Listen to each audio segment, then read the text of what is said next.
Hello everyone, বাঙালিয়ান রেসিপিতে আপনাদের সবাইকে স্বাগত। সকালে কিছু একটা খেতে ইচ্ছে করছিল, তার জন্য একটু ডালিয়া বানিয়ে নিয়েছি। প্রথমে একটি বাটিতে ডালিয়া নিয়ে নিয়েছি আর অন্য একটি বাটিতে ডাল নিয়ে ভালো করে ধুয়ে জলগুলো ছেঁকে নিয়ে একটি কড়াইতে ভালো করে ভেজে নিয়েছি।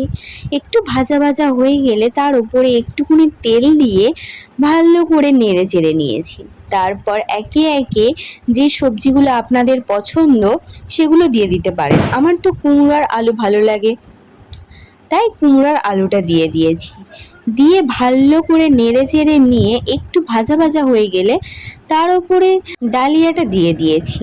তারপরেই জলটা ঢেলে দিয়েছি। ঢেলে দেওয়া মাত্রই এটা প্রেসার কুকারে দিয়ে দিতে হবে সিটি দেওয়ার জন্য। একের পর এক চামচ প্রেসার কুকারে নিয়ে নিয়েছি।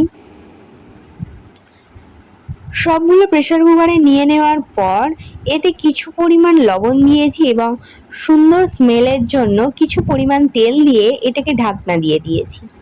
দুটো সিটি দেওয়ার পর এটাকে নামিয়ে নিয়েছি। আপনাদের সাথে কথা বলতে বলতে এটা প্রায় হয়ে এসেছে। দেখতেই পাচ্ছেন কি সুন্দর হয়েছে। এটা একটা বাটিতে নামিয়ে নিয়েছি। আর আপনাদের এই রেসিপিটা কেমন লাগলো অবশ্যই কমেন্টে জানাবেন। আর এর ওপর একটু টেস্টের জন্য ধনিয়া আর একটু লঙ্কা দিয়ে দিয়েছি। দেখতে যতটা সুন্দর হয়েছে খেতে ততটাই সুন্দর হয়েছে।